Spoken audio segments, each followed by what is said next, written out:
Súper. Eh, bueno, muchas gracias, Carlos. Estoy muy honrado de ser invitado a este encuentro de innovadores públicos. Y bueno, mi presentación de hoy tiene que ver con hacer una introducción, en primer lugar, a lo que es la inteligencia artificial y cómo ésta pudiera tener impacto en servicios públicos en general, ¿ya? Mi nombre es Rolando Martínez, soy el director ejecutivo del Centro Nacional de Inteligencia Artificial, recientemente establecido. Estamos cumpliendo un año de vida, así que reitero mi agradecimiento por tener este espacio. Me pareció bien interesante la, la encuesta previa, porque yo diría que hay muchas respuestas que están bien alineadas con lo que deberíamos presentar. Un poco el temario de lo que vamos a ver en la presentación: qué es la inteligencia artificial, por qué es importante, qué hace la inteligencia artificial hoy, qué ejemplos podemos tomar para el servicio público y cuál es la visión de tener una IA al servicio de las personas. Bueno, muy brevemente, no hay una definición única de lo que es la inteligencia artificial. La inteligencia artificial es algo que parte hace 80 años o más, ya, con sus primeros desarrollos. Y la definición, yo diría, más simple y más aceptada es proveer a una máquina de capacidades cognitivas que son parecidas a las del ser humano. Por supuesto, una definición que requiere muchas otras explicaciones, qué son capacidades cognitivas, etcétera, etcétera. Entonces, pero es una definición, yo creo que relativamente simple, que es como tratar de que las máquinas aprendan a hacer cosas que son propias del ser humano. Y bueno, ¿y qué cosas son propias del ser humano?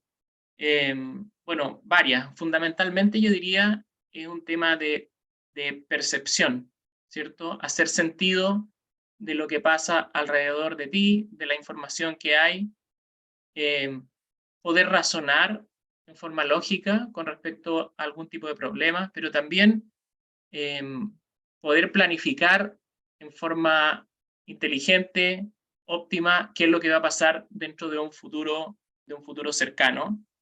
Las máquinas hoy también están muy involucradas en el tema de la creatividad, qué cosas se pueden hacer, cómo pueden las máquinas interpretar imágenes y crear imágenes nuevas, y cómo hacemos que las máquinas puedan seguir aprendiendo en la medida que obtienen mayor cantidad de información.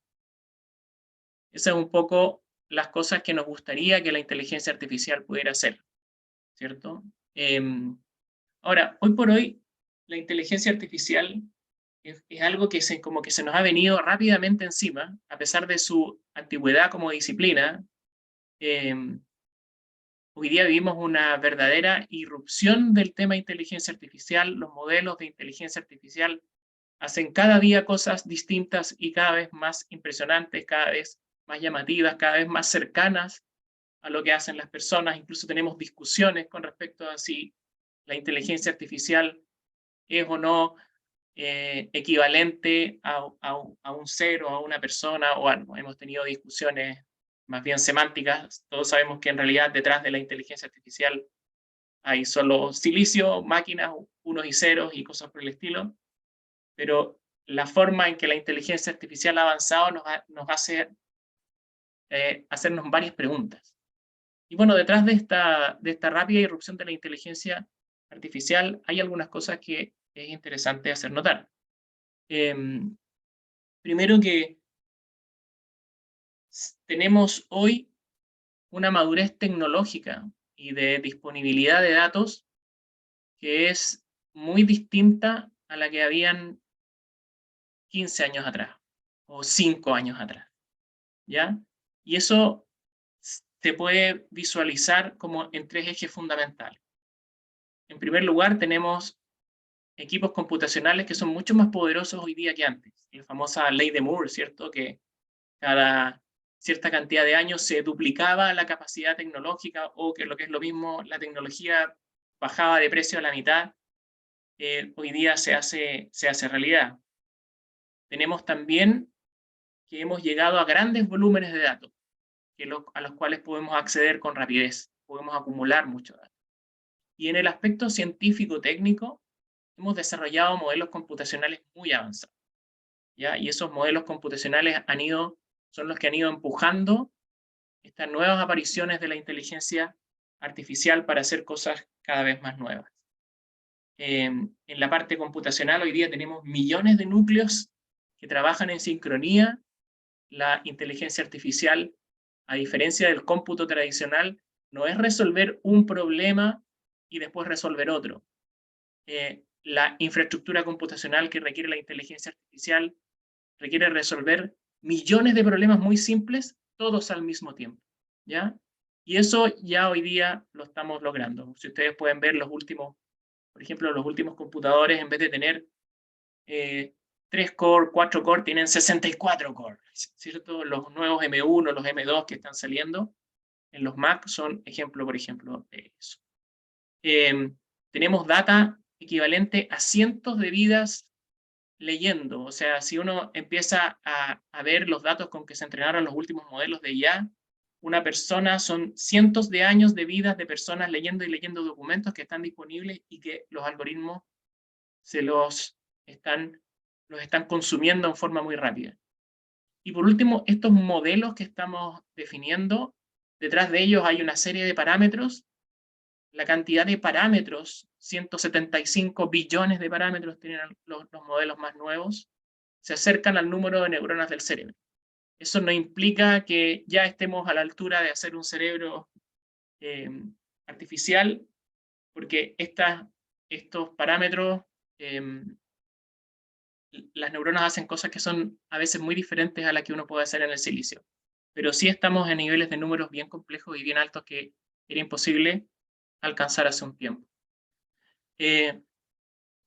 Algunos que dicen follow the money, ¿cierto? Hay que seguir la ruta del dinero, y también parte de la irrupción de la inteligencia artificial tiene que ver con la inversión a nivel mundial que se está haciendo en ella. Y aquí podemos ver el iIndex Report que hace el grupo de Stanford, cómo está la inversión a nivel mundial en temas de IA y cómo se disparó el 2021. Creemos que el 2022 sin duda va a ser una cifra también muy disparada con respecto a lo que es el 2021. Se está viendo los retornos enormes que la IA tiene, y por lo tanto yo diría que en la medida que siga la inversión sobre temas de IA, vamos a seguir haciendo avanzar los modelos, haciendo avanzar las capacidades y entregando cada vez tecnología nueva. Por último, la versatilidad con que la inteligencia artificial ha llegado al mundo, digamos, al ambiente tecnológico, es muy alta, ¿cierto? Este enfoque de tratar de imitar el comportamiento humano nos sirve para acelerar procesos que son lentos o tediosos. Podemos automatizar procesos complejos, y también nos sirve para estructurar información que antes teníamos y decimos, oye, aquí tengo un montón de papeles o tengo un montón de documentos, no sé qué dicen, no sé cómo los clasifico, no sé cómo consultarlos, o tengo un montón de imágenes y no sé cómo sacarles provecho. Hoy día la inteligencia artificial tiene un montón de posibilidades de acción sobre esos datos. Quería entonces mostrarles un poquito las cosas que hoy día está siendo capaz de hacer la IA. Ese hoy día no es hoy día, porque en realidad uno hace una presentación y aparece un modelo y aparece algo, y es extremadamente vistoso, pero para efectos generales yo creo que es una buena presentación. Espero que se vea bien el video, ¿sí? Espero que se vea relativamente fluido. A mano izquierda es una inteligencia artificial que detecta objetos en tiempo real, por ejemplo, y es capaz de detectar personas, es capaz de detectar vehículos, gente cruzando la calle, y por lo tanto ubicar gente dentro de una imagen. Podría también detectar esos mismos objetos que están pasando por múltiples cámaras. Yo podría hacerle seguimiento y decir, oye, este objeto se movió por acá y por allá. Eso es lo que sucede a mano izquierda. A mano derecha, otros tipos de análisis de imágenes, lo que se ve en un principio, que es como unos ejes sobre las personas, como un esqueleto como de palitos, sirve para clasificar las poses de las personas. ¿Qué están haciendo? Que a lo mejor se están acercando a algo, se cayó, etc. La segunda fase de este algoritmo, o uno de los usos de este algoritmo, que es un algoritmo que desarrolló Meta, le identifica el contorno de los objetos que están en un video, en una imagen, y los clasifica, ¿cierto? Esto lo hace en forma muy, muy rápida y nos permite trabajar el tema que habíamos conversado, que es la percepción. Otra cosa que hace de manera bien interesante la inteligencia artificial hoy día, bueno, algo que de partida puede parecer medio inútil, pero aprende a jugar videojuegos sin ningún tipo de instrucción. Aprende que mover el palito de abajo, de alguna manera, cuando ataja la pelota, le dan puntaje. Solo le dijeron que tenía que aumentar el puntaje y le pusieron muchas horas a jugar. Y bueno, descubrió a mano izquierda, este es un juego muy antiguo. Yo sé que Claudio y yo lo conocemos, pero a lo mejor en la audiencia hay mucha gente que no sabe qué es lo que es. Se llamaba Pong y es un juego antiguo que hay que romper los ladrillitos. Descubrió la inteligencia artificial rápidamente que una de las técnicas para poder ganar puntos rápido era poder hacer un túnel y mandar la pelota para arriba de manera que rebotara y le generara mucho puntaje. Al lado derecho, un ejemplo más complejo. Son dos inteligencias artificiales que están aprendiendo una contra las otras. Y hay una que tiene los monitos azules y otra que tiene los monitos rojos. El objetivo del juego es que los monitos azules se escondan y que los monitos rojos no los puedan ver. Después de jugar este juego algún tiempo, los monitos azules se dieron cuenta que si bloqueaban la entrada y no entraban los monitos rojos, ellos ganaban el juego. Pero después los monitos rojos aprendieron que podían usar una rampa. Y entonces acercaban la rampa al muro y los quemaban en el fondo, ¿cierto? Y finalmente los monitos azules aprendieron la contra maniobra y entonces se robaban la rampa y después bloqueaban el acceso. Y eso implica que la inteligencia artificial es capaz de optimizar muchas situaciones de forma desatendida. Lo otro muy importante, y nos vamos acercando un poquito más a lo que es el tema de la conversación, es que es capaz de la inteligencia artificial de sostener intercambios verbales con agentes humanos, ¿cierto? Todos tenemos alguna experiencia con los chatbots. En general, los chatbots que tenemos experiencia hoy, que están disponibles, siguen reglas, pero los tipos de chat que están apareciendo ahora son bastante más inteligentes y no, aunque uno trate de sacarlos del razonamiento, aquí lo que está pasando es que alguien dice, oye, resulta que a veces se me apaga la tele y además se me apaga la lavadora y quiero saber si me puedes dar ayuda. Entonces le dice, sí, claro. Podría ser un problema eléctrico, le dice la inteligencia artificial, y de repente la persona le dice, oye, tengo un caballo que además tiene 4 patas, ¿y eso cómo puede ayudar? Y la IA dice, bueno, en realidad no sé si eso sea muy útil, lo único que se me ocurre es que puedes tomar tu caballo y entonces ir a comprar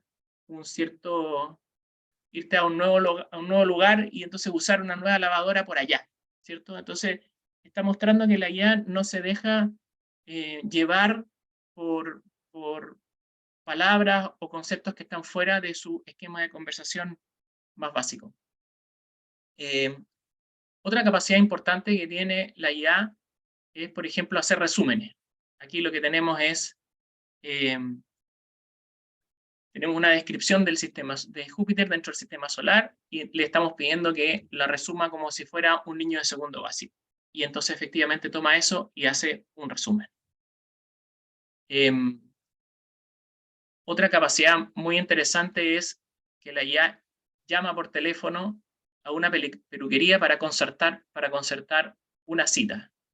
Y es capaz de cambiar el horario, contestar qué tipo de atención es, y pedir una respuesta, y del otro lado la persona realmente no se da cuenta que está hablando con una máquina. Esos son asistentes de voz. Otra aplicación, por ejemplo, es monitoreo de intersecciones y análisis de tráfico, ¿cierto? ¿Qué está pasando en algunas de ellas? ¿Cuánto flujo tengo en cierto momento?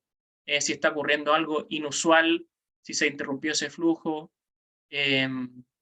si ocurre algo inusual en esa intersección, podría ser, por ejemplo, que haya algún choque o que algunos autos no se muevan.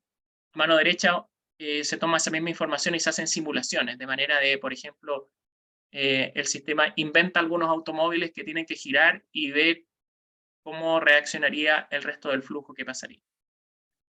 En el área de la agricultura, por ejemplo, tenemos estos robots que son una especie de drones que van conectados con un cable a una caja y que a través del análisis de imágenes son capaces en tiempo real de distinguir qué manzanas están buenas para la cosecha y cuáles no, y recogerlas y mandarlas al cajón. ¿Ya? Parte de cosas que están haciendo hoy. En el área de agricultura de precisión hay muchas aplicaciones. Los drones pueden mapear la información y la inteligencia artificial puede hacer predicciones con respecto a qué tipo de insumos requiere la tierra, qué tipo de abono, o qué tipo de fertilizantes, o qué tipo de aplicaciones de insecticidas, o cuánta agua se requiere, o cuánto riesgo hay de que eso se queme. Todos esos tipos de cosas se pueden ver hoy día en lo que está sucediendo en la IA. Aquí hay a continuación algunos ejemplos de lo que sirve para el servicio público. Yo diría que básicamente me quise enfocar en lo que son aplicaciones que tienen que ver con procesamiento y entendimiento del lenguaje. Por ejemplo, la IA puede analizar cuál es el sentimiento en las redes sociales sobre una iniciativa en particular, sobre un servicio, o qué necesidades tienen las personas con respecto a cierto tema. Yo podría analizar eso en forma automatizada y entregar un reporte. La inteligencia artificial hoy es bastante compleja. Yo podría, por ejemplo, preguntarle de las redes sociales, quiero tweets sobre problemas de telefonía. Y es capaz de entender de que una persona que dice que no ha tenido señal de internet y no puede llamar, aunque no diga la palabra telefonía, está hablando de telefonía, ¿cierto? Y si habla de personas, tiene que ver con usuarios, etcétera, etcétera. Ese tipo de selecciones las hace sin problema. Después que tenemos mucha información escrita, yo podría hacerle peticiones a la inteligencia artificial que encontrara dentro de un montón de documentos no estructurados, por ejemplo, en este caso, formas de darse de baja como cliente. Y es capaz de encontrar cosas que no son absolutamente literales con lo que yo le pedí, sino que están relacionadas en términos gramaticales y conceptuales, por supuesto. Otra cosa que puede hacer, y la vimos anteriormente, es, por ejemplo, hacer un resumen ejecutivo de lo que trata el documento, ¿ya? O un cierto párrafo, o una parte de él. Y, por ejemplo, en un call center podría transcribir las atenciones telefónicas y en eso encontrar casos que nos pudieran interesar, ¿cierto? Datos relevantes, cosas que que salen como de lo común, que son sugerencias novedosas, etcétera, etcétera, etcétera. Por supuesto, detectar el sentimiento en algún tipo de llamada, decir, oye, ¿sabes que está pasando algo en particular en esta llamada? Es necesario que alguien intervenga porque el tono se está poniendo un poquito difícil. Se pueden hacer, si uno tiene grabaciones o está escuchando en tiempo real, transcripción, ¿cierto? En esto salió ahora un algoritmo extraordinario que se llama Whisper, que es capaz de traducir incluso desde varios idiomas al mismo tiempo. Hoy día tenemos este proyecto, se lo asignó el CENIA hace poco gracias a un grant de la Internet Society, que es hacer un motor de traducción para el Rapa Nui y para el Mapudungun. Entonces hoy día estamos trabajando en parametrizar la inteligencia artificial y darle datos y darle información para poder dejar dentro de la IA todo lo que son nuestras lenguas, algunas de nuestras lenguas ancestrales. Y bueno, podríamos tomar temas de sesgo y de lenguaje inclusivo, corregirlos automáticamente. Y ya en la parte más de robótica, a mano izquierda lo que hace Amazon, ¿cierto? Que está bien elaborado, pero a mano derecha lo que hacemos aquí en Chile con un robot de factura nacional que también está en Estados Unidos, que es CPD y que recorre en forma autónoma un supermercado o un retail, o podría ser cualquier lugar donde una bodega, donde se guarden cosas, y es capaz de distinguir si las cosas están ordenadas, si hay suficientes cosas, si los tags corresponden al producto, etcétera, etcétera, etcétera. Eso se está haciendo hoy en Chile, ¿cierto? Y uno podría aplicarlo quizá, no sé, lugares que tengan Correos de Chile, Senabast, cualquiera de estos tipos, tenemos tecnología que se puede aplicar. También estamos aplicando inteligencia artificial, por ejemplo, para detectar anomalías en la maquinaria.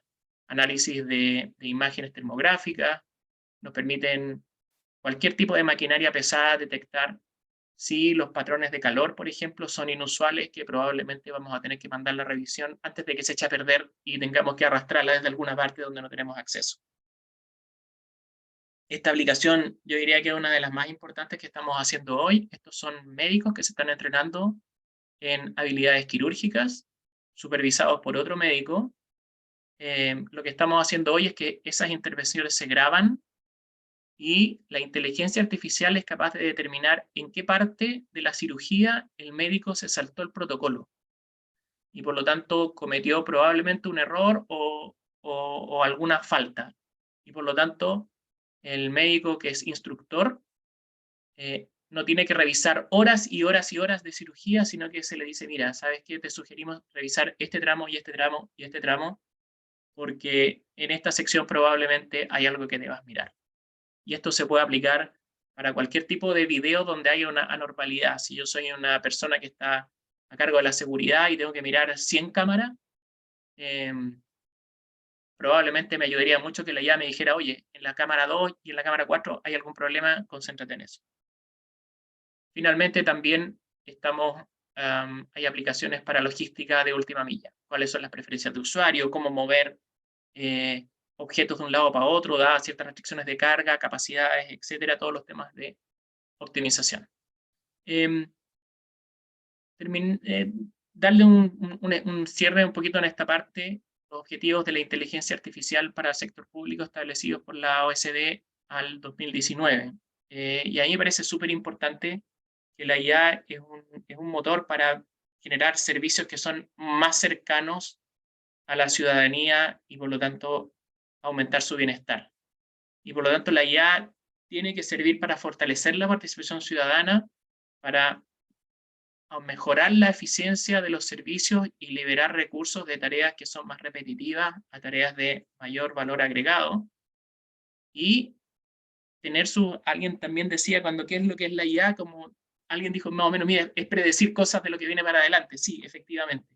La IA tiene capacidades predictivas importantes y eso es esencial para un buen estado y un buen servicio. Y bueno, para cerrar, la visión del Centro Nacional de IA es transformar a Chile en un pilar del desarrollo de la IA en Latinoamérica. Y eso hacerlo siempre con el objetivo de mejorar la calidad de vida de nuestras sociedades e individuos. Por lo tanto, también hay un considerando ético sobre los proyectos que se enfrentan y los resultados y las externalidades que puede tener cualquier tipo de estas iniciativas. Así que bueno, brevemente ha sido eso y muchísimas gracias, Carlos, por la pasada y bueno, me imagino que después veremos algunas preguntas. Totalmente, muchas gracias, Rolando. Surgieron varios temas que coinciden con las instituciones que representan a las personas que están acá. Hablaste de temas de salud, de transporte. Entonces, yo creo que eso va a generar varias preguntas y desde ya los invito y las invito a dejar sus preguntas en el chat para que en el momento final de esta presentación, de este taller más bien, podamos responderlas. Muchas gracias, Rolando, también por tu presentación. Muchas gracias a usted. Y ahora, para conocer un ejemplo aplicado, exitoso y en detalle de inteligencia artificial aplicada al caso de políticas públicas, voy a dejar con ustedes a Claudio Reyes, quien es director de datos de la División de Gobierno Digital. Claudio. Gracias, Carlos. Buenas tardes a todos y a todas. Tú me ayudas con la presentación. Primero decir, bueno, soy director de datos de la División de Gobierno Digital, que está a cargo, entre otras cosas, de la Ley de Transformación Digital, que a todos los que están aquí, que representan el sector público, les va a tocar en algún momento de enfrentar, pero les quiero presentar el caso de la Superintendencia de Seguridad Social, conocida como Suceso, y lo hago porque, entre otras cosas, yo fui superintendente de Seguridad Social entre el 2014 y el 2020, y este fue un caso que directamente me tocó implementar. La siguiente. Alguna explicación de qué es lo que es la Superintendencia de Seguridad Social. Es un organismo de la seguridad y de la previsión social, cuya tarea fundamental es fiscalizar la salud común. Tiene que ver con la aprobación o rechazo en una segunda instancia, una especie de tribunal final de las licencias médicas, pero también lo que tiene que ver con la salud laboral, más conocidas como las mutualidades, supervisa a cajas de compensación, a las mutuales, y tiene que ver con una cantidad importante de beneficios que ustedes perciben día a día, como el subsidio único familiar, la asignación familiar, los servicios de bienestar del sector público, beneficios como el bono marzo, el SANA, etc. Y por lo tanto, en torno a todo esto debe regular como organismo fiscalizador, fiscalizar y finalmente resolver o sancionar los reclamos que puedan efectuar las personas, los ciudadanos. El siguiente, por favor. Para poner un poquito el contexto, es una institución relativamente pequeña, 320 funcionarios, y hoy por hoy tiene unos 15.000 millones de pesos de presupuesto. Como mencionaba, el 70% de sus funciones tienen que ver con las licencias médicas, que han empezado a ser bastante voluminosas. En el año 2021 eran 8,5 millones, y el 2018 eran 5 millones, y este año 2022 ya estamos pensando que se van a llegar a más de 10 millones, de las cuales un 10% se rechaza. La rechazan los organismos administradores de los seguros de salud, y de ese 10% rechazado, el 10% llega de alguna manera a reclamar en segunda instancia a la superintendencia, donde debe ser evaluada positiva o negativamente. Pasamos del año 2015 de unos 5.000 reclamos mensuales, hoy día ya van cerca de 20.000, y el problema que teníamos, y eso es importante, cuando uno visualiza una solución que pudiera utilizar inteligencia artificial, es que nos demorábamos cerca de 4 meses en responder si esa licencia se aprobaba o se rechazaba. Por lo tanto, en el 2015, aprovechando que existía un programa de modernización del Estado administrado por el Ministerio de Hacienda y el BID, implementamos un programa que implicaba digitalizar toda la información que pasaba por la superintendencia, integrar todos los datos que eran necesarios para pronunciarse en forma positiva o negativa una licencia médica y otros procedimientos, y entre ellos introdujimos inteligencia artificial para automatizar este proceso. Nuestro objetivo era disminuir esos 120 días en 30, pero pudimos hacerlo incluso hasta 18 días. Hoy estamos un poquito más cercanos a la meta inicial, los 30 días, porque además han aumentado enormemente el número de reclamos, pero no ha aumentado en ningún caso el número de personas que lo atienden. La siguiente, por favor. También para ponerlo en el contexto, en la parte de arriba está el proceso que hace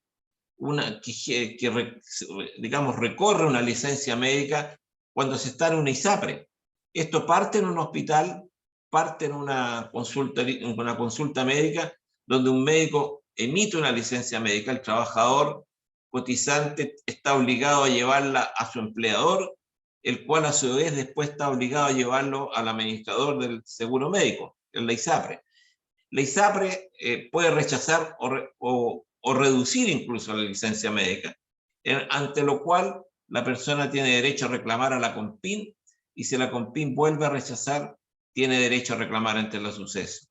En la parte de abajo pueden ver también el mismo proceso, pero para aquel que es cotizante de FONASA.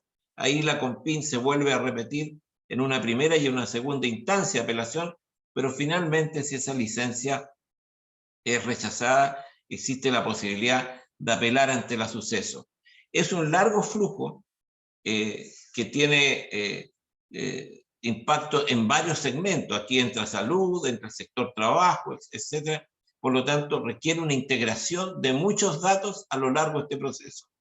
Por favor, el siguiente.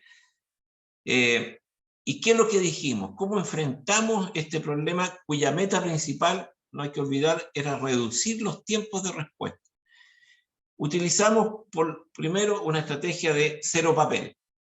Y cero papel significaba que tanto del inicio del reclamo hasta la resolución final y su notificación a la persona que reclamaba se hace y se debía construir en forma digital, en forma electrónica.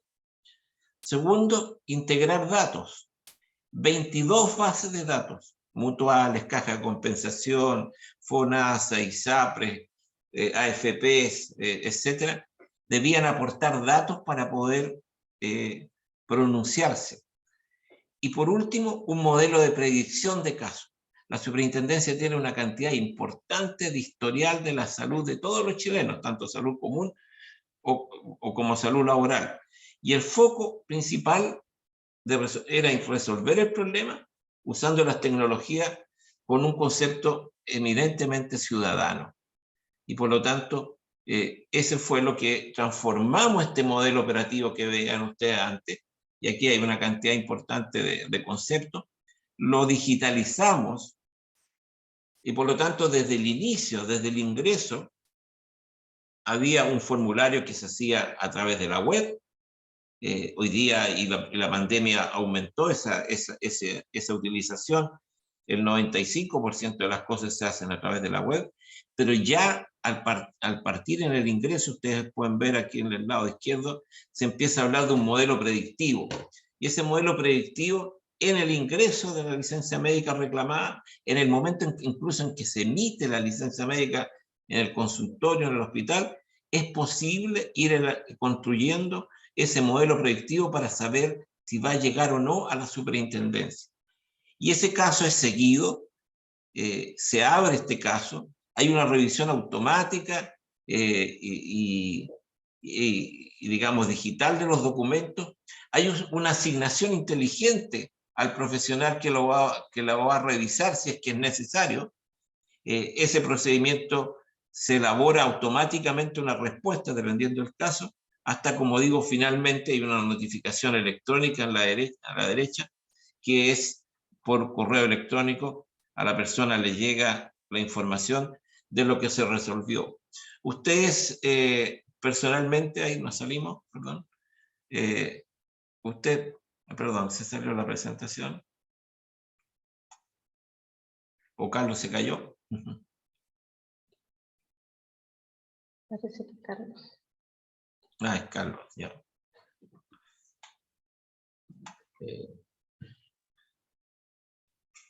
Ustedes pueden ingresar a la página web de la Superintendencia de Seguridad Social y pueden pinchar en donde dice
Hola, Sebastián. Sebastián. Hola.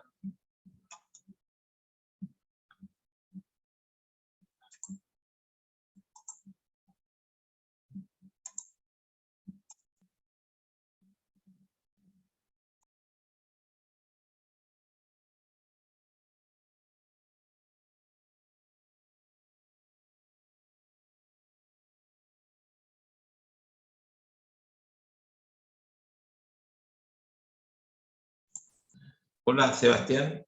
¿Me ves? Hola Claudio. Sí, No mira, sé qué tuvimos una pasó. caída masiva. Ah, Ahí caída estoy viendo masiva. a todos.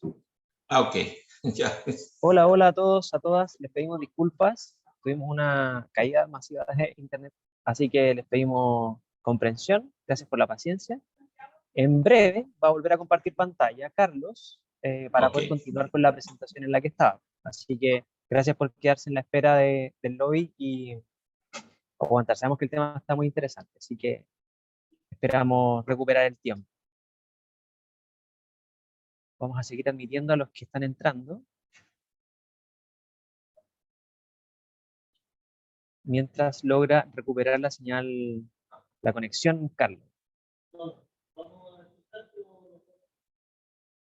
Ahí están entrando las últimas personas.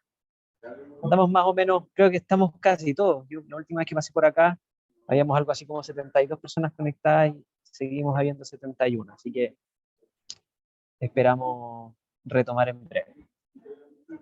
Les pedimos, por cierto, las disculpas del caso. Ustedes saben, hemos hecho todo lo posible para que estas cosas no sucedan, pero lamentablemente la señal no nos acompañó hoy día.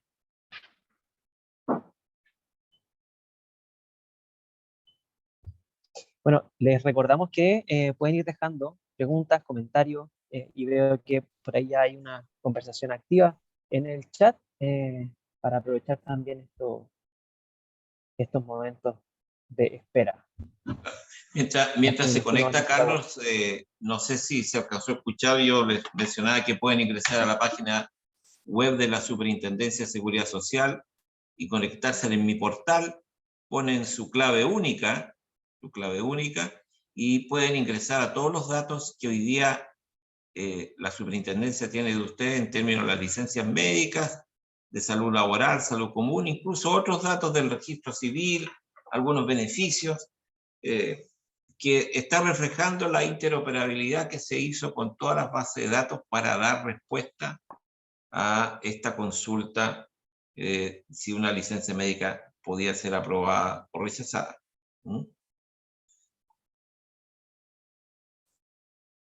A ver si Carlos...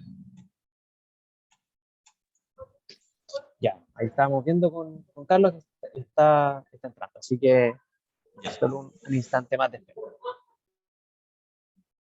Veo algunos rostros conocidos, así que los saludo desde acá.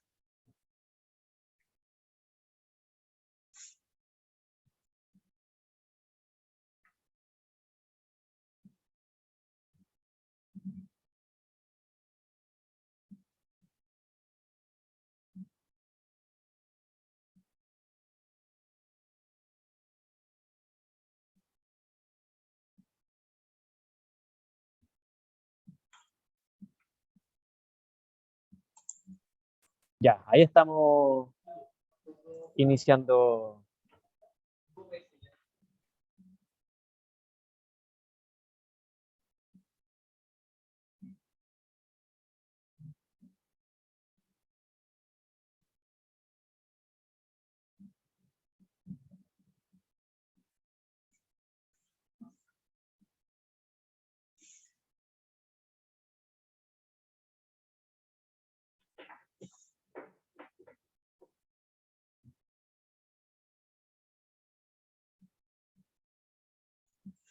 Ya.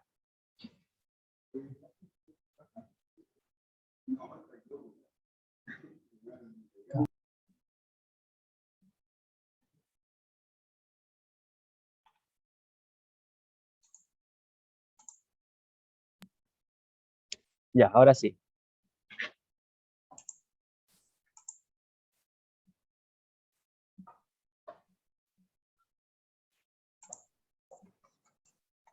Nuevamente, tuvimos un intermedio no planificado,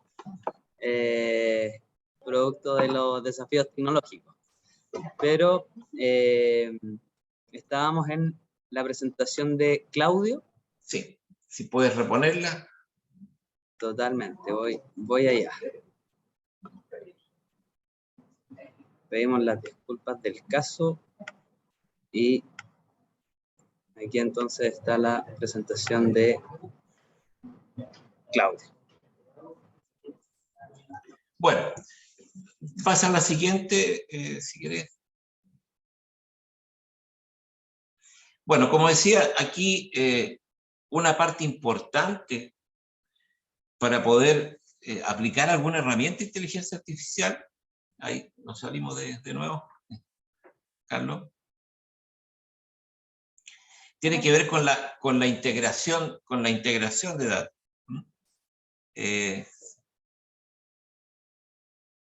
Por favor, sí. Como digo, este modelo, esta plataforma, tenía que hacer 3 funciones. Predecir, pero no solamente predecir, sino que en base a la información que obtenía, poder resolver, se aprueba o se rechaza una licencia, y gestionar esta licencia, distribuirla, y para eso utilizaba varios antecedentes que, como les digo, venían de 22 bases de datos distintas, y no solamente esas bases de datos, sino eventualmente antecedentes que la propia persona podía proporcionar. Por favor, la siguiente. Esa interoperabilidad, que en esa época era entre estas 22 bases de datos, estamos hablando en el año 2016, 2017, hoy en día, a través de la red de interoperabilidad del Estado, que está partiendo y que tiene 40 y tantas instituciones hoy día operando, se puede visualizar así. Todas estas instituciones que ahí ven tienen hoy día el nodo de interoperabilidad que proporciona gratuitamente la División de Gobierno Digital para consumir datos o proveer datos entre estas instituciones. Hoy día, el gran proveedor es el Servicio de Registro Civil, la gran mayoría son consumidores de estos datos.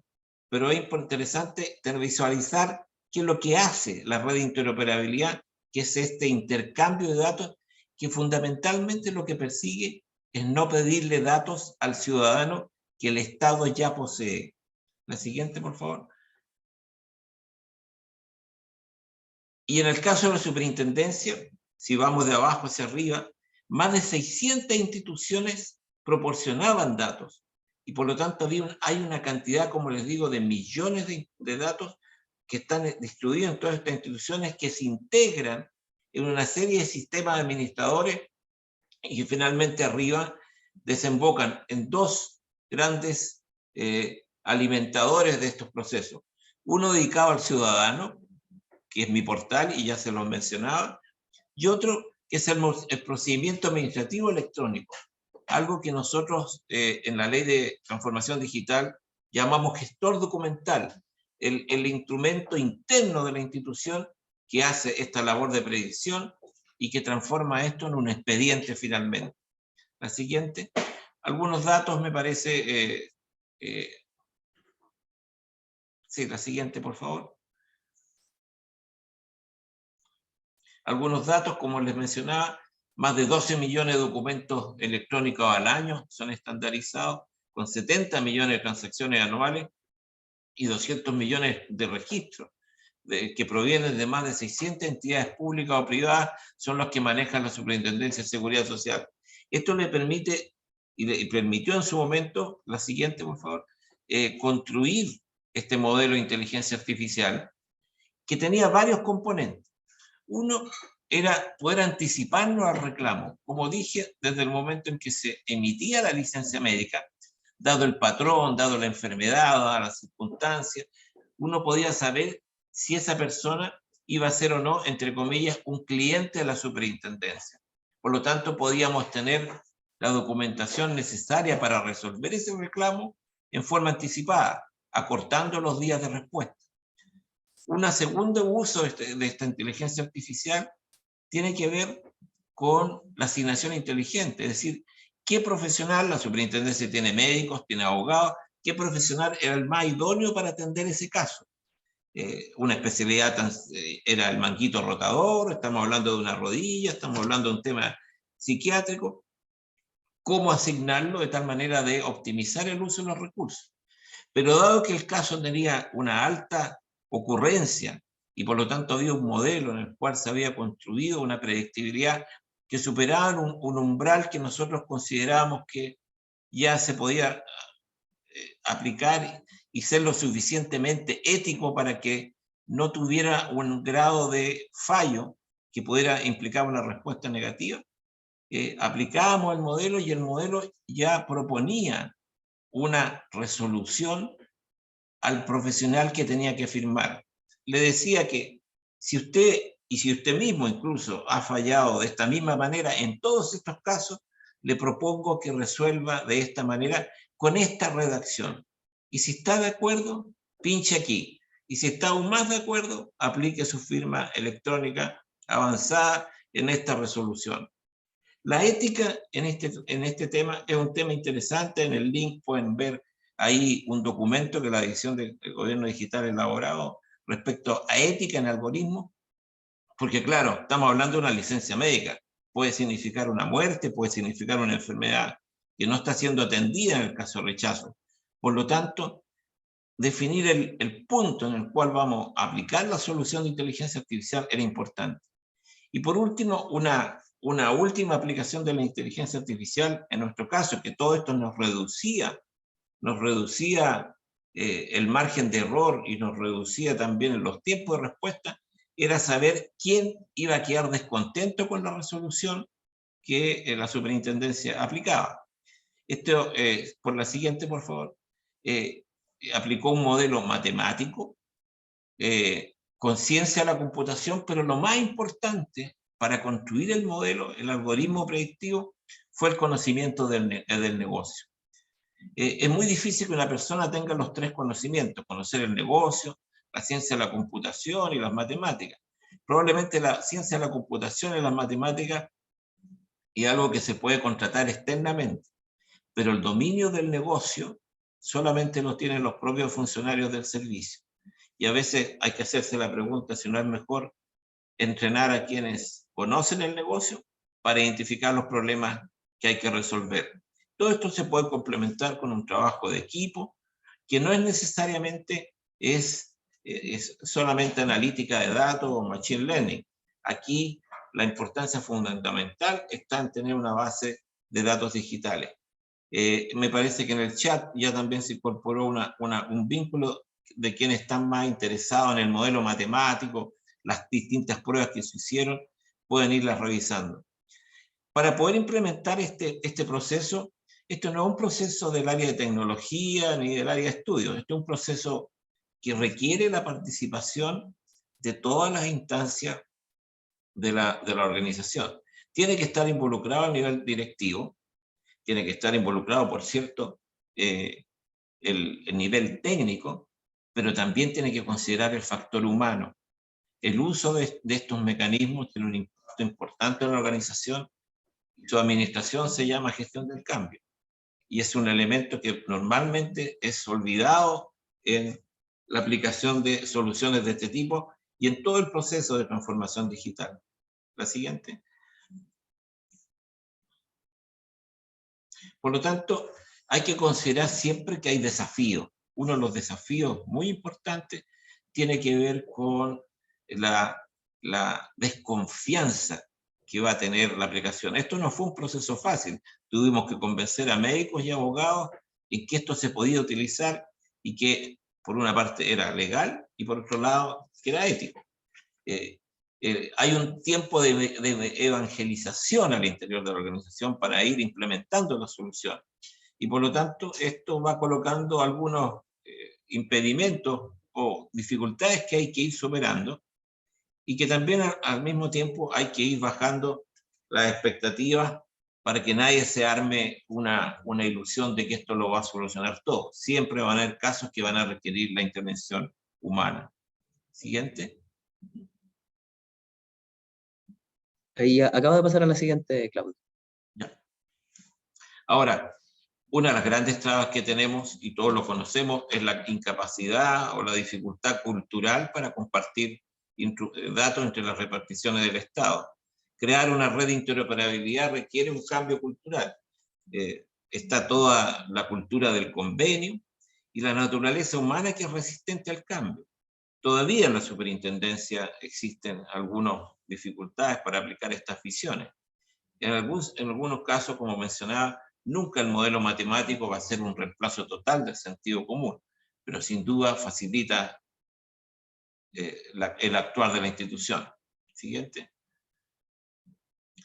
El cambio es posible. Eso es lo que más importante que tener en cuenta.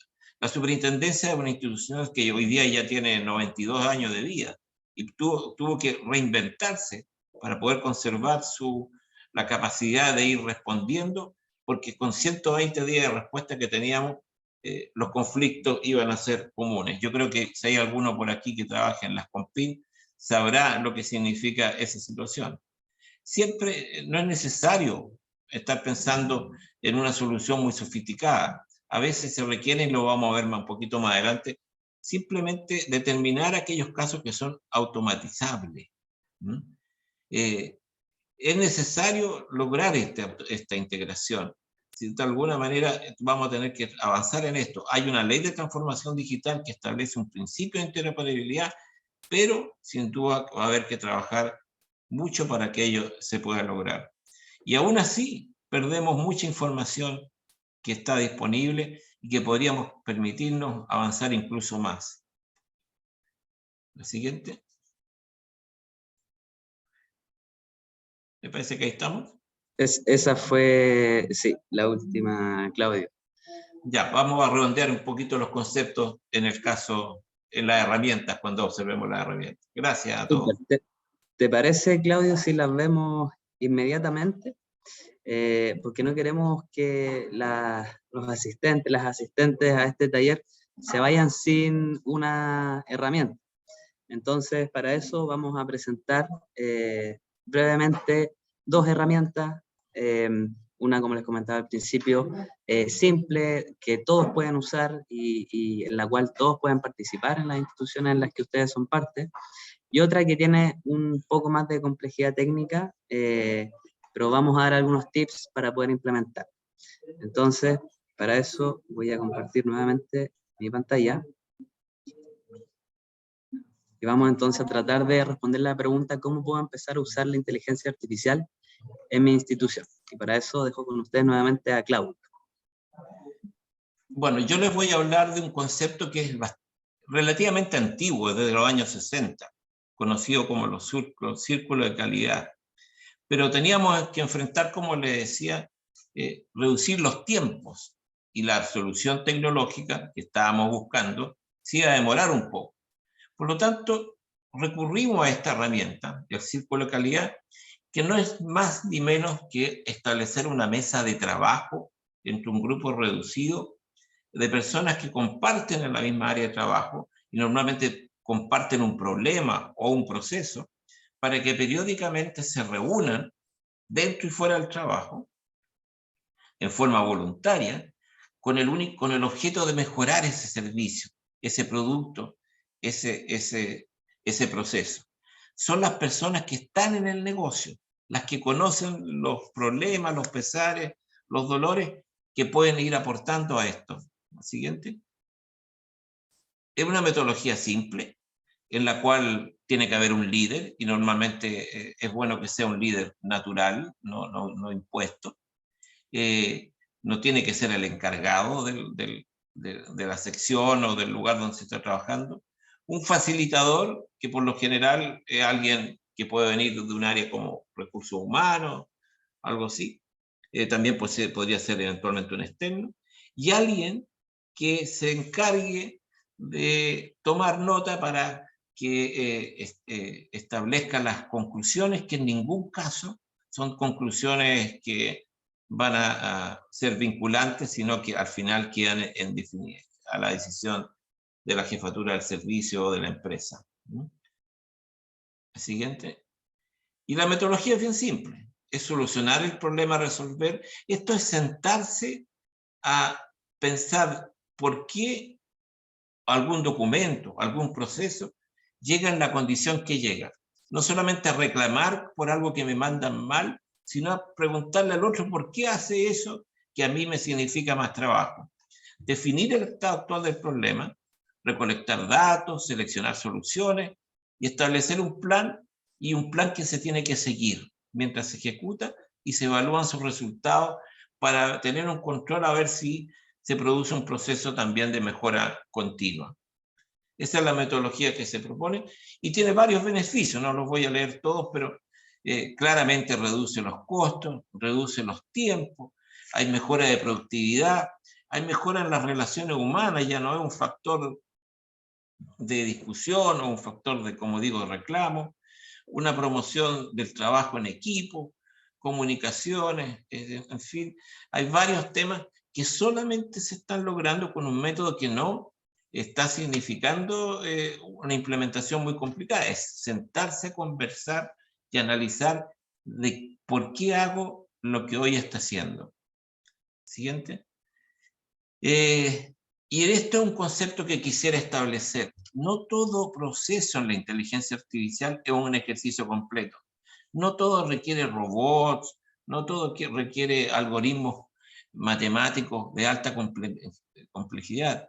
Se puede hacer con una automatización básica. Y es el concepto, automatización, de procesos que son repetitivos, que pueden ser realizados por una máquina y que no requieren una reflexión para poder resolverlo. Y esto, como digo, nace desde el negocio. Y con este conocimiento se puede ir construyendo con estos círculos de calidad y de alguna manera con soluciones tecnológicas muy simples, que no requieren grandes desarrollos ni grandes inversiones, disminuir los tiempos de trabajo y mejorar el ambiente laboral. La siguiente. En el caso de la superintendencia, nuestro problema con las licencias médicas también se extendía a varias licencias que en realidad eran rechazables solo por razones administrativas. Faltaban antecedentes, plazo excedido. Ustedes saben que una licencia médica tiene 48 horas para presentarlo el trabajador y 72 el empleador, o que las cotizaciones no están al día, o algún problema de edad. Por lo tanto, esto es fácil de verificar y automatizar. Es un if, es comparar dos datos que en el caso de que se cumpla la condición se aprueba y en el caso de que no se cumpla se rechaza. Nosotros llamamos a este proceso el fast track. Análisis de datos automatizado comparando dos campos de un documento y que podía ser resuelto de inmediato, en el día, y firmado y electrónicamente. No se requería para esto que estuviera un abogado o un médico firmando esa resolución. El 20% de las licencias médicas totales se iban por este procedimiento. Y esto implicó reducir 30 de los 120 días, bajar de 120 a 90, solamente por este mecanismo de conversación, de ver qué cosas se hacía de más, qué cosas no eran necesarias y qué se podía automatizar. Permite concentrar los recursos y por lo tanto, solamente por la vía de este proceso de conversación y automatización simple, lograr una solución. Esa es mi propuesta como herramienta. Muchas gracias, Claudio. Y ahora quisiéramos escuchar un poquito a Rolando para ver cómo podemos ocupar estos robots de lectura y dónde tienen más potencial. Veamos qué nos dice Rolando. ¿Tú tienes las láminas, Carlos? ¿Las pasas tú? Perfecto. Y ya te las paso.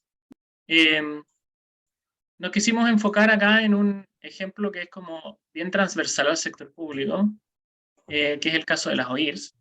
Y bueno, estuvimos aquí hablando sobre procesos generales de digestión de información, un poco lo que habíamos conversado antes de lo que es la percepción de la IA y cómo hace sentido de algunos problemas que ya Claudio había mencionado. Por ejemplo, el caso de tener mucha información desestructurada, tener muchos documentos y realmente no poder distinguirlos o no poder analizarlos como si fueran, cuando nos gustan las bases de datos, ¿cierto? Que yo digo, bueno, ¿cuál es la fecha, etcétera? Aquí los datos están repartidos dentro de un documento y hay que hacer sentido de ellos. Y pueden ser documentos escritos y la IA puede leer desde información manuscrita para arriba.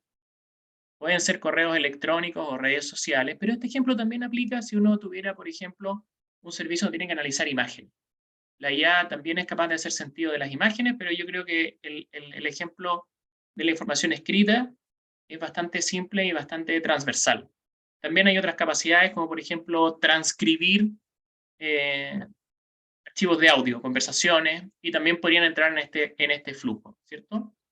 La inteligencia artificial, entre muchas otras cosas, es capaz de estructurar y hacer sentido a la información para generar algunas de las cosas que ya vimos en el caso suceso. Respuestas automáticas, como ya recibir la información, o casos simples donde puedo resolver de inmediato. También puede decir, oye, ¿sabes qué hay? Necesitamos, falta información, o mira, este es un caso de este tipo, lo responderíamos de esta manera, y generar varias acciones donde la inteligencia artificial lo que está haciendo es como sacarnos la parte más repetitiva de los trabajos y dejando a las personas la parte en la cual las personas somos buenas, que es como aplicar el sentido común, entender de qué estamos hablando, ¿cierto? A tomar matices, ponerle un toque personal a las cosas que estamos haciendo y todo. Así que, mira, si pasas a la siguiente podemos ver como en detalle todas estas cosas de la IA, qué significan. Por ejemplo, generar respuestas automáticas puede confirmar en forma personalizada, oye, estimado Carlos, recibimos tu mensaje, contenía tal información, y estaremos trabajando en ella, y la persona encargada es tal persona, ¿cierto?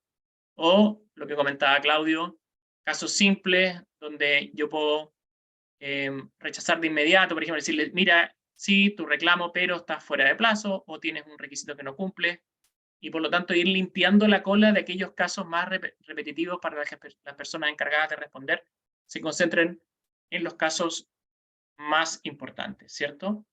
También identificamos información faltante, lo devolvemos al remitente, los plazos para los servicios se paran ahí porque está la pelota en manos del usuario, y por lo tanto también la persona que consulta rápidamente sabe que, porque no hay nada peor que después de consultar en un servicio, te llega una carta a los 60 días y te diga, le faltó un requisito. ¿Por qué no me dijo antes? ¿Cierto? Porque quisiera que esta cuestión fuera inmediata. En los casos complejos podemos elaborar en forma semiautomática las resoluciones. Los casos más complejos requieren absolutamente intervención humana, ¿cierto? Sobre todo viendo la criticidad de ciertos servicios. Podemos también clasificar la información por tipo y por materia, y eso nos implica desde sacar estadísticas hasta derivar, en el caso que hablaba Claudio, por ejemplo, las cosas que son traumatología, médicos traumatológicos, las que son psiquiatrías a los psiquiatras, porque efectivamente si nos equivocamos en ese trámite, vamos a ser menos eficientes. También la IA puede generar alertas por comunicaciones que pueden ser potencialmente muy conflictivas, ¿cierto? Temas sensibles o menciones de cosas que para nosotros son críticas, podemos identificarlas tempranamente y no dejarlas descansar un tiempo, porque después se empiezan como a echar a perder las relaciones, digamos, y las comunicaciones. Entonces más vale los casos críticos atenderlos de inmediato. También nos pasa que hay gente que manda el mismo mensaje por 50 canales distintos, o lo manda todos los días, y por lo tanto no tenemos que tener 50 personas atendiendo un mismo reclamo, sino que podemos condensar esa información en una sola respuesta y hacer 50 respuestas de una vez, digamos, en una sola. Hay gente que requiere ciertos escalamientos prioritarios, ¿cierto? O materias que son prioritarias y que requieren un escalamiento diferente.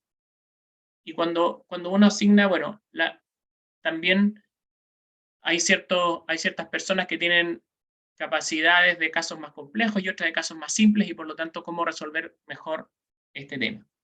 Y también, bueno, no falta que nos llegue un poquito de spam y propaganda por los canales, y bueno, está lleno de, no sé, recibí una herencia en Zambia y quiero no sé qué rollo, y bueno, todas esas cosas uno las puede sacar de la lista, y tenemos a nuestros equipos de personas trabajando en temas que son realmente, que agregan mucho valor, que son importantes y que nos permite dar un excelente servicio. Ahora, como parte de las preguntas que hacían en el chat, y yo, bueno, estuve ahí pudiendo responder algunas, hay varios proveedores de tecnología, ¿cierto? Desde las grandes empresas de tecnología de IA a personas que han hecho algunas importantísimas contribuciones. ¿Cómo parten los proyectos de IA en general? Eso debería partir con un proyecto de consultoría, donde se tiene que evaluar el alcance y tiempo de ejecución del proyecto, valorar y evaluar muy cuidadosamente, y ahí me tomo de lo que se tocó acá, que es el tema de la ética, la existencia, los derechos de uso y la calidad de los datos para el aprendizaje. La IA requiere datos, ¿ya?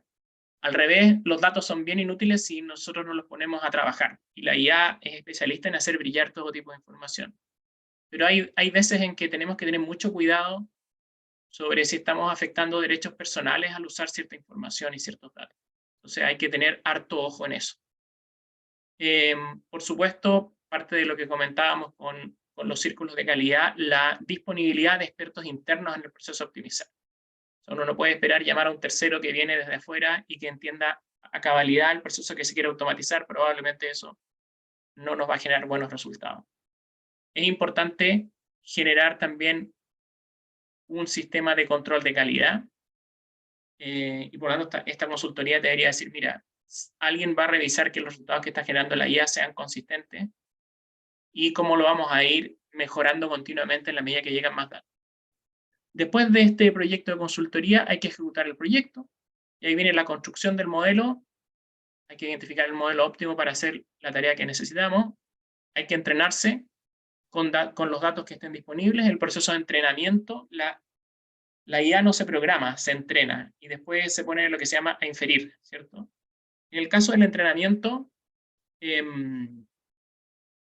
muy intensivo en hardware especializado. Hardware especializado que hoy día, por ejemplo, no tenemos hoy día disponibilidad de un clúster nacional cognitivo, ¿cierto? De capacidades nacionales en esta materia hoy día no hay, a diferencia de un clúster como el que tiene el CMM, ¿cierto? Que es capaz de realizar cálculos científicos, y para ello es muy potente. Grandes capacidades de clúster de GPUs, digamos, no hay. Y parte de lo que es construir las capacidades y lo que es la política nacional de IA apunta perfectamente en ese sentido y debería estar disponible pronto. Después está la aplicación del modelo, que se llama técnicamente la parte de inferencia, donde con casos nuevos infiere resultados, ¿cierto? Y ahí viene, bueno, depuración y empaquetamiento del sistema para ponerlo en producción. Esos serían como casos básicos y algunos tips. Yo diría que en la presentación de Claudio se tocaron varios temas prácticos de cómo trabajar el tema internamente, y los temas, en general los temas de tecnología, no solo de IA, caen pocas veces por un tema tecnológico. Yo diría que el tema humano es el tema más crítico, sobre todo trabajando en el Estado. En general, las personas son el insumo más que fundamental para que todos estos proyectos funcionen. Y en el tema tecnológico, bueno, tiene sus desafíos, pero quizá por mi propia deformación como ingeniero, yo siempre creo que los problemas humanos son aquellas cosas a las cuales más hay que prestarle atención, porque las cosas técnicas finalmente siempre hay alguna herramienta que te puede echar una mano. Así que bueno, eso. Muchísimas gracias, Carlos. Muchas gracias, Rolando, por tu presentación, también a Claudio. Y bueno, durante el desarrollo de este taller aparecieron algunas preguntas en el chat.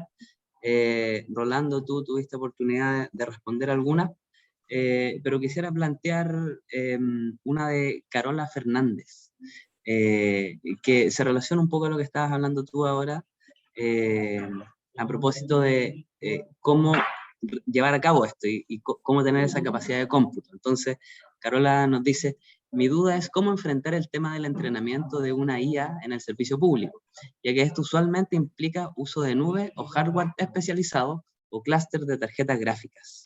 Entonces, ¿cómo desde el punto de vista práctico? Los temas de IA requieren un hardware especializado hoy día, un poco lo que yo comentaba. Y ese hardware especializado, en general, no existe en los servicios públicos, ¿cierto? Son pocos aquellos que lo pudieran tener. El SENIA tiene alguna capacidad hoy día y la está fortaleciendo de forma importante para generar capacidades de cómputo, y también hay una oferta, yo diría, relativamente importante de proveedores, de grandes proveedores, y eso puede ser desde las plataformas en la nube, o incluso ofertas de algunas compañías que como que te colocan el clúster on-site, ¿cierto? Y después te cobran por su uso. Y en ese espectro hay, bueno, casi todo lo que uno pudiera querer. Yo entiendo un poco de la pregunta que estamos echando de menos, y yo me sumo, una infraestructura nacional de cómputo cognitivo, ¿cierto? Que haga estos cálculos que son masivamente paralelos, no tan complejos, pero requieren mucha memoria y mucha amplitud. Es uno de los temas que levantó la Política Nacional de Inteligencia Artificial y que estamos trabajando también con el apoyo, por supuesto, del gobierno. Muchísimas gracias, Rolando. Esperemos que eso haya resuelto la duda de Carola. Y también tenemos una pregunta dirigida a Claudio, que tiene que ver un poco con la calidad de las predicciones. Entonces, Matías nos pregunta si para el desarrollo de los modelos de predicción, ¿cómo enfrentaron el tema del entrenamiento de una inteligencia artificial en un servicio público? Perdón, me repetí, me traspapelé, perdón, Claudio, voy de nuevo. Matías pregunta, para el desarrollo de los modelos de predicción, ¿cómo se hacía el contraste con el caso real, identificando lo que querían monitorear y los patrones registrados en las bases de datos? Mira, esto requirió mucho trabajo. Es cierto que teníamos una gran ventaja, como yo mencioné, una profunda cantidad de datos muy antiguos, son aproximadamente unos más de 10 años de historial médico de las personas, y como digo, no solo salud laboral y salud común. Aún así, tuvimos que hacer varios ejercicios para poder ir afinando el nivel de predictibilidad. No pudimos utilizar todos los modelos que queríamos. Hoy día se están utilizando en algunos casos en licencias médicas y en algunos casos en salud laboral. Quizás los que más se acercaban al modelo real. Ahí nos ayudó un chileno que está radicado en Australia, se llama José Charango Murizaga, un ingeniero matemático, probablemente algunos lo conocen. Y por lo tanto probamos esto muchas veces hasta que el nivel de error quedó en un nivel aceptable como para poder usarlo en definitiva. Como digo, esto requiere llegar a un nivel de satisfacción que éticamente nos deje tranquilos para poder aplicarlo.